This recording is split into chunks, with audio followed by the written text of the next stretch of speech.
Hey, welcome back. My name is Dino. This video is titled Just Say No to Plagiarism. It is going to focus on identifying and avoiding plagiarism, which should help any type of writing you're doing, especially in academic settings. In more informal settings, you might want to keep these points in mind. I know sometimes, depending on the publication you're working for, they may not have formal citation guides. First off, I always like to start off with a good old definition to have us start on the same page. That page would, of course, be 7. Definition. Quote, plagiarism is the act of presenting another person's ideas, research, or writing as your own. This can be done either intentionally or unintentionally. It doesn't really matter.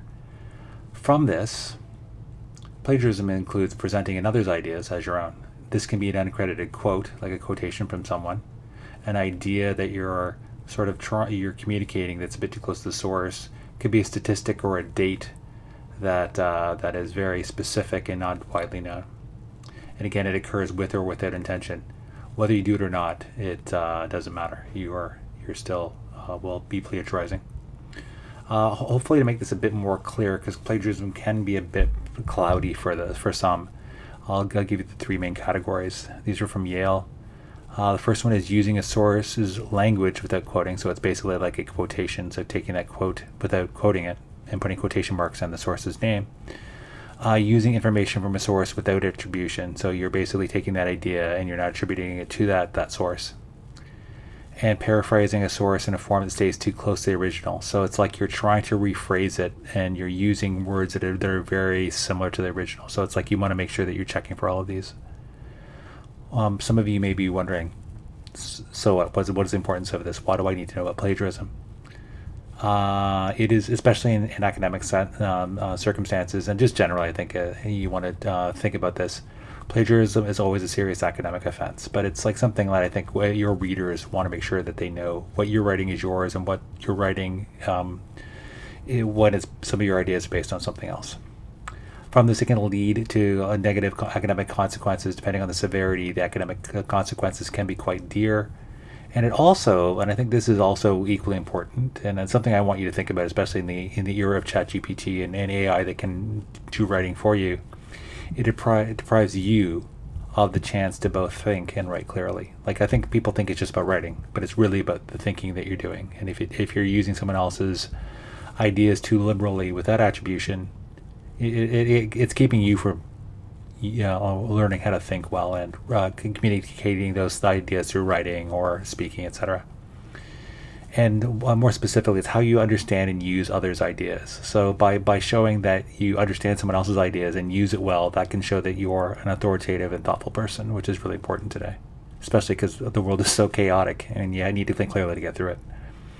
What are some of the consequences that can happen? And this goes back to the importance, especially in academic settings. This is from Cuny. If you're doing an assignment, you can receive no credit for the assignment if it's plagiarized. You can fail a class if it's particularly egregious. And it can be you can become subject to disciplinary actions such as suspension and expulsion, again, if it's very egregious. So you want to, again, try to nip this in the bud. As a result, plagiarism can lead to varying degrees of consequences that can be worse and worse depending on the severity of the plagiarism. Finally, here's some tips. They're a bit broad, but I think it's something I think about as a right to help me to get along and avoid plagiarism.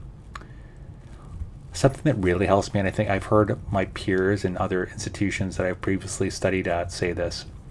They were writing, and the thing I suggest is add citations during writing, not after.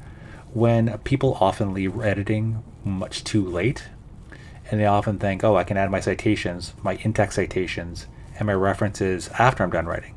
Then they have some ideas that they forget that they remember that it is in fact from a third-party source, but they can't find the source because, say, if you're writing something really long that takes you like a whole semester, like 4 months or a couple of years, like a dissertation or a book or a long journal article, will forget where you got it from, and you'll spend so much time trying to dig up that citation. I do this all the time. It makes my life a lot easier, where I add the citations and the references while I'm writing, not after. This prevents missed citations, references, where afterwards you have this opportunity to plagiarize, which you want to avoid. Or what happens oftentimes is, especially if you're trying to, again, be as ethical as possible, is you're like, oh, drats, I have a piece of an idea that I don't have the original citation that's key to your argument, and then you have to take it out at the end, which is, again, something you want to avoid. It can be very timely to find these things. And then also, this is for while you're editing your final edits. You want to ensure that each written sentence is clearly from either a third party. For example, you'd have a sentence like, according to Smith 2024, so you know that what's following this beginning of this sentence is from Smith. And then also, you could also ensure that the point is from you. As in this sentence, from Smith 2024 argument, I believe. So you know that based on a Smith 2024 argument, what you're writing later in the sentence, when you say I believe, it's clearly you believe it. It's not Smith, it's like your interpretation of what Smith is.